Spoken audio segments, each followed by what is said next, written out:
샬롬, 2022년 12월 16일 금요일입니다. 기도하겠습니다. 주님, 오늘도 말씀으로 이 하루를 열게 하심을 감사드립니다. 주님, 마음을 잠잠히 하고 고요히 하여 주님의 음성을 듣는 날 되게 하소서. 세상의 많은 소리를 듣느라 정작 주님의 소리를 들을 귀가 없습니다. 오늘은 고요한 중에 주님의 말씀을 듣게 하소서. 예수님의 이름으로 기도드립니다. 아멘. 오늘의 말씀은 사사기 20장입니다. 이에 모든 이스라엘 자손이 단에서부터 브엘세바까지와 길르앗 땅에서 나와서 그 회중이 일제히 미스바에서 여호와 앞에 모였으니 온 백성의 어른 곧 이스라엘 모든 지파의 어른들은 하나님 백성의 총회에 섰고 칼을 빼는 보병은 40만 명이었으며 이스라엘 자손이 미스바에 올라간 것을 베냐민 자손이 들었더라. 이스라엘 자손이 이르되 이 악한 일이 어떻게 일어났는지 우리에게 말하라 하니 레위 사람 곧 죽임을 당한 여인의 남편이 대답하여 이르되 내가 내 첩과 더불어 베냐민에 속한 기브아에 유숙하러 갔더니 기브아 사람들이 나를 치러 일어나서 밤에 내가 묵고 있던 집을 에워싸고 나를 죽이려 하고 내 첩을 욕보여 그를 죽게 한지라. 내가 내 첩의 시체를 거두어 쪼개서 이스라엘 기업에 온 땅에 보냈나니 이는 그들이 이스라엘 중에서 음행과 망령된 일을 행하였기 때문이라. 이스라엘 자손들아 너희가 다 여기 있은즉 너희의 의견과 방책을 낼지니라 하니라. 모든 백성이 일제히 일어나 이르되 우리가 한 사람도 자기 장막으로 돌아가지 말며 한 사람도 자기 집으로 들어가지 말고 우리가 이제 기브아 사람에게 이렇게 행하리니 곧 제비를 뽑아서 그들을 치되 우리가 이스라엘 모든 지파 중에서 100명에 10명, 1000명에 100명, 10,000명에 1000명을 뽑아 그 백성을 위하여 양식을 준비하고 그들에게 베냐민의 기브아에 가서 그 무리가 이스라엘 중에서 망령된 일을 행한 대로 징계하게 하리라 하니라. 이와 같이 이스라엘 모든 사람이 하나같이 합심하여 그 성읍을 치려고 모였더라. 이스라엘 지파들이 베냐민 온 지파에 사람들을 보내어 두루 다니며 이르기를 너희 중에서 생긴 이 악행이 어찌 됨이냐. 그런즉 이제 기브아 사람들 곧 그 불량배들을 우리에게 넘겨주어서 우리가 그들을 죽여 이스라엘 중에서 악을 제거하여 버리게 하라 하나 베냐민 자손이 그들의 형제 이스라엘 자손의 말을 듣지 아니하고 도리어 성읍들로부터 기브아에 모이고 나가서 이스라엘 자손과 싸우고자 하니라. 그때에 그 성읍들로부터 나온 베냐민 자손의 수는 칼을 빼는 자가 모두 26,000명이요 그 외에 기브아 주민 중 택한 자가 700명인데 이 모든 백성 중에서 택한 700명은 다 왼손잡이라 물매로 돌을 던지면 조금도 틀림이 없는 자들이더라. 베냐민 자손 외에 이스라엘 사람으로서 칼을 빼는 자의 수는 40만 명이니 다 전사라. 이스라엘 자손이 일어나 베델에 올라가서 하나님께 여쭈어 이르되 우리 중에 누가 먼저 올라가서 베냐민 자손과 싸우리이까 하니 여호와께서 말씀하시되 유다가 먼저 갈지니라 하시니라. 이스라엘 자손이 아침에 일어나 기브아를 대하여 진을 치니라. 이스라엘 사람이 나가 베냐민과 싸우려고 전열을 갖추고 기브아에서 그들과 싸우고자 하매 베냐민 자손이 기브아에서 나와서 당일에 이스라엘 사람 22,000명을 땅에 엎드러뜨렸으나 이스라엘 사람들이 스스로 용기를 내어 첫날 전열을 갖추었던 곳에서 다시 전열을 갖추니라. 이스라엘 자손이 올라가 여호와 앞에서 저물도록 울며 여호와께 여쭈어 이르되 내가 다시 나아가서 내 형제 베냐민 자손과 싸우리이까 하니 여호와께서 말씀하시되 올라가서 치라 하시니라. 그 이튿날에 이스라엘 자손이 베냐민 자손을 치러 나아가매 베냐민도 그 이튿날에 기브아에서 그들을 치러 나와서 다시 이스라엘 자손 18,000명을 땅에 엎드러뜨렸으니 다 칼을 빼는 자였더라. 이에 온 이스라엘 자손 모든 백성이 올라가 베델에 이르러 울며 거기서 여호와 앞에 앉아서 그날이 저물도록 금식하고 번제와 화목제를 여호와 앞에 드리고 이스라엘 자손이 여호와께 물으니라. 그때에는 하나님의 언약궤가 거기 있고 아론의 손자인 엘르아살의 아들 비느하스가 그 앞에 모시고 섰더라. 이스라엘 자손들이 여쭈기를 우리가 다시 나아가 내 형제 베냐민 자손과 싸우리이까 말리이까 하니 여호와께서 이르시되 올라가라. 내일은 내가 그를 네 손에 넘겨주리라 하시는지라. 이스라엘이 기브아 주위에 군사를 매복하니라. 이스라엘 자손이 셋째 날에 베냐민 자손을 치러 올라가서 전과 같이 기브아에 맞서 전열을 갖추매 베냐민 자손이 나와서 백성을 맞더니 꾀임에 빠져 성읍을 떠났더라. 그들이 큰 길 곧 한쪽은 베델로 올라가는 길이요 한쪽은 기브아에 들로 가는 길에서 백성을 쳐서 전과 같이 이스라엘 사람 30명가량을 죽이기 시작하며 베냐민 자손이 스스로 이르기를 이들이 처음과 같이 우리 앞에서 패한다 하나 이스라엘 자손은 이르기를 우리가 도망하여 그들을 성읍에서 큰 길로 꿰어내자 하고 이스라엘 사람이 모두 그들의 처소에서 일어나서 바알 다말에서 전열을 갖추었고 이스라엘의 복병은 그 장소 곧 기브아 초장에서 쏟아져 나왔더라. 온 이스라엘 사람 중에서 택한 사람 10,000명이 기브아에 이르러 치매 싸움이 치열하나 베냐민 사람은 화가 자기에게 미친 줄을 알지 못하였더라. 여호와께서 이스라엘 앞에서 베냐민을 치심해 당일에 이스라엘 자손이 베냐민 사람 25,100명을 죽였으니 다 칼을 빼는 자였더라. 이에 베냐민 자손이 자기가 패한 것을 깨달았으니 이는 이스라엘 사람이 기브아에 매복한 군사를 믿고 잠깐 베냐민 사람 앞을 피하매 복병이 급히 나와 기브아로 돌격하고 나아가며 칼날로 온 성읍을 쳤음이더라. 처음에 이스라엘 사람과 복병 사이에 약속하기를 성읍에서 큰 연기가 치솟는 것으로 군호를 삼자 하고 이스라엘 사람은 싸우다가 물러가고 베냐민 사람은 이스라엘 사람 30명 가량을 쳐 죽이기를 시작하며 이르기를 이들이 틀림없이 처음 싸움같이 우리에게 패한다 하다가 연기 구름이 기둥같이 성읍 가운데에서 치솟을 때에 베냐민 사람이 뒤를 돌아보매 온 성읍에 연기가 하늘에 닿았고 이스라엘 사람은 돌아서는지라 베냐민 사람들이 화가 자기들에게 미친 것을 보고 심히 놀라 이스라엘 사람 앞에서 몸을 돌려 광야길로 향하였으나 군사가 급히 추격하며 각 성읍에서 나온 자를 그 가운데에서 진멸하니라. 그들이 베냐민 사람을 애워싸고 기브아 앞 동쪽까지 추격하며 그 쉬는 곳에서 짓밟음에 베냐민 중에서 엎드러진 자가 18,000명이니 다 용사더라. 그들이 몸을 돌려 광야로 도망하였으나 림몬 바위에 이르는 큰 길에서 이스라엘이 또 5,000명을 이삭 줍듯하고 또 급히 그 뒤를 따라 기돔에 이르러 또 2,000명을 죽였으니 이날에 베냐민 사람으로서 칼을 빼는 자가 엎드러진 것이 모두 25,000명이니 다 용사였더라.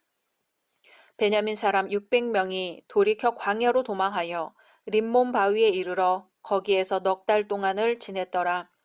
이스라엘 사람이 베냐민 자손에게로 돌아와서 온 성읍과 가축과 만나는 자를 다 칼날로 치고 닥치는 성읍은 모두 다 불살랐더라.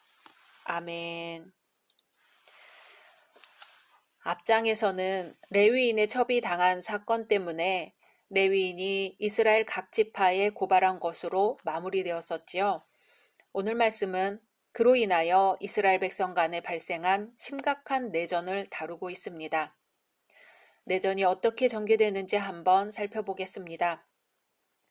1절에서 16절은 앞서 레위인의 전가를 받은 이스라엘 백성들이 미스바에서 총회로 모이는 장면이 나옵니다.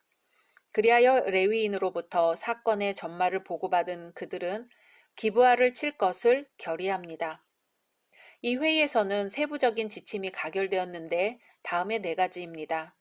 첫째, 기브아의 불량배들을 징계하기 전까지는 아무도 집으로 돌아가지 않고 둘째, 전체 백성 중 10분의 1을 군사로 모집하고 그들에게 군량미를 공급하며 셋째, 자신들의 딸을 베냐민 자손의 아내로 주지 아니하고 넷째, 하나님의 총회에 나오지 아니한 지파를 멸하는 것입니다. 그리고 이스라엘 백성들은 기브아 성읍을 공격하기 전 베냐민 지파에게 불량배들을 넘겨달라는 최후 통첩을 보내나 베냐민 지파가 이를 거부하고 오히려 군사를 일으켜 내전은 불가피해집니다. 수적으로 절대적 열세에 처한 베냐민 지파와 이스라엘과의 전쟁에서 처음 2번은 베냐민 지파의 승리였습니다. 승리할 줄로만 알았던 베냐민 지파와의 싸움이 비참하게 패배하자 이스라엘은 여호와 하나님께 울부짖었습니다. 그들은 번제와 화목제를 여호와 앞에 드리고 새로운 마음으로 하나님의 뜻을 물었습니다. 이 싸움을 여호와 하나님의 뜻대로 맡기겠다는 심정으로 베냐민 자손과 싸우리이까 말리이까 하고 하나님께 물어보았습니다. 하나님께서 싸움을 허락지 아니하면 싸우지 않겠다는 순종의 표현이었습니다. 이러한 이스라엘 백성의 회개를 통해 하나님은 그들에게 베냐민 지파를 그들의 손에 붙이겠다는 응답을 해 주셨습니다. 그리하여 그들은 담대하게 진군했으며 그 결과 하나님의 말씀대로 베냐민 지파를 진멸하는 대승을 거두게 되었습니다. 사실 베냐민 지파가 이스라엘과 전쟁을 벌인 것 자체가 어리석은 짓이었습니다. 베냐민 지파는 레위인의 첩을 비참하게 죽인 그들의 불량배들을 스스로 징계해야 했습니다. 베냐민 지파의 불량배들이 행한 일은 감싸거나 덮어둘 일이 아니었습니다. 하나님께서는 분명히 사람이 만일 무법하게 행하고 내 하나님 여호와 앞에 서서 섬기는 제사장이나 재판장에게 듣지 아니하거든 그 사람을 죽여 이스라엘 중에서 악을 제하여 버리라고 하셨습니다. 그러나 그들은 그렇게 하지 않으므로 범죄했습니다. 베냐민의 불량배들은 10계명의 6번째 계명인 살인하지 말진이라는 계명을 어겼으며 7번째인 간음하지 말진이라는 계명도 어겼습니다. 그뿐이 아닙니다. 내 이웃의 집을 탐내지 말지니라. 내 이웃의 아내나 그의 남종이나 그의 여종이나 그의 소나 그의 나귀나 무릇 내 이웃의 소유를 탐내지 말지니라는 계명도 어겼습니다. 그래서 이스라엘은 이 불량배들을 내어 놓으라고 요구합니다. 이스라엘 지파들이 베냐민 온 지파의 사람들을 보내어 두루 행하며 이르기를 너희 중에서 생긴 이 악이 어찌 미뇨. 그런즉 이제 기브아 사람 곧 그 불량배들을 우리에게 붙여서 우리로 죽여 이스라엘 중에 악을 제하여 버리게 하라고 합니다. 그러나 베냐민 자손은 그 형제 이스라엘 자손의 말을 듣지 아니하고 도리어 각 성읍에서 기브아에 모이고 나가서 이스라엘 자손과 싸우고자 합니다. 이들은 또한 내 이웃에 대하여 거짓 증거하지 말지니라는 9번째 계명을 어기고 있습니다. 불량배들의 잘못을 인정하고 회개하기는 고사하고 그들을 변호하여 그들을 위해 전쟁을 일으킨 것이 하나님과 사람 앞에 그 불량배들을 위해 거짓 증거하고 있는 것이기 때문입니다. 베냐민 지파는 결과적으로 너는 너희 하나님 여호와의 이름을 망령되이 일컫지 말라. 나 여호와는 나의 이름을 망령되이 일컫는 자를 죄 없다 하지 아니하리라는 3번째 계명까지 어기고 있습니다. 하나님의 율법을 이렇게 무시하는 경우도 흔치 않을 것입니다. 어리석은 자의 소위가 이렇습니다. 그래서 성도는 지혜로워야 합니다.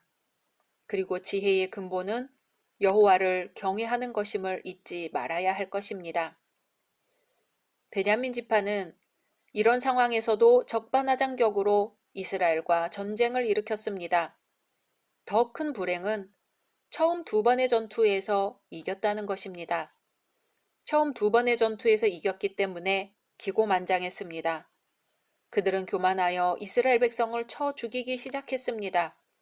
그러나 그들에게는 하나님의 말씀이 안중에 없었습니다. 불과 30명가량을 죽이고는 벌써 승리의 교만으로 가득 차 있었습니다. 그러나 이스라엘은 기브아의 군사를 매복시켰고 하나님으로부터 승리를 약속받았으며 그들의 할 일을 조금도 게을리하지 않았습니다. 결국 갑자기 전세가 바뀌어 복병들이 일제히 일어나 성읍을 기습하고 퇴각하던 이스라엘 군병들이 돌이켜 달려들자 지금까지 기세등등하게 달려들던 베냐민 지파는 이제 역으로 도망을 가는 신세가 되고 말았습니다. 용서받기에는 너무 늦은 것이지요. 베냐민 지파 사람들은 베냐민 사람이 화가 자기에게 미친 것을 보고 심히 놀라라는 말씀과 같이 화가 그들에게 미친 후에야 비로소 깨닫습니다. 하지만 이때는 이미 돌이킬 수 없습니다. 베냐민 지파가 사라질 위기에 처한 것입니다. 성경은 교회에서 악을 계속해서 행하며 회개할 것을 권하는 권면을 끝까지 거절하는 자들을 이방인과 세리와 같이 여기라고 말합니다. 회개하지 않고 악을 계속해서 저지르는 자에 대해서 권징을 시행할 것을 요구하는 것이지요. 베냐민 지파는 불량배들의 악행을 제하고자 하는 이스라엘의 합당한 권징을 거절하고 자신들의 악을 끝까지 고집함으로써 거의 멸절될 정도의 징벌을 받게 되었습니다. 그러나 베냐민 지파의 그루터기는 하나님의 긍휼에 의해서 남게 되었습니다. 이스라엘 연맹군은 하나님 앞에 회개하고 승리의 확신을 얻은 결과 마침내 베냐민 지파와의 싸움에서 승리하게 됩니다. 이스라엘 연맹군은 수적인 우세에 자만하지 않고 신중하게 싸워 확실한 승리를 거둘 수 있었습니다. 그 결과 베냐민 사람 2만 5천 명이 죽임을 당했으며 베냐민의 온 성읍과 그 가운데 있는 백성들이 불타고 칼에 맞아 죽었습니다. 그리고 베냐민 사람 중에는 단지 600명만이 광야로 도망하여 림몬 바위에 숨어 살 수 있었습니다. 이런 엄청난 전쟁 피해는 기브아의 죄악을 징벌하겠다던 최초의 의도에서 너무나 많이 벗어난 것이었습니다. 비록 하나님께서 기브아 사람들을 징벌하시기 위해 이스라엘 연맹군에게 승리를 허락하시긴 했지만 이스라엘 연맹군은 지나치게 승리에 집착한 결과 자기 동족을 진멸시키고 말았던 것입니다. 또한 베냐민 지파도 자체 내의 악을 해결하려고 하기보다는 지나치게 지파적 자존심에 젖어 과도한 전쟁을 벌인 결과 이렇게 비참한 참상을 맞이한 것입니다. 전쟁의 결과 12지파 가운데 하나인 베냐민 지파가 사라질 위기에 처했으니 곧 하나님의 언약 공동체로서의 이스라엘의 붕괴가 아닐 수 없습니다. 때문에 이스라엘 연맹군은 크게 후회하며 시급한 해결책을 꾀하게 됩니다. 다음 장에 나오는 이야기죠. 결국 오늘 말씀에서도 보면 개인이나 인간 집단도 죄 문제의 해결자가 될 수 없다는 사실입니다. 오직 인간의 죄를 판단하시고 징계하실 분은 여호와이시므로 우리에게는 두 가지 자세가 필요합니다.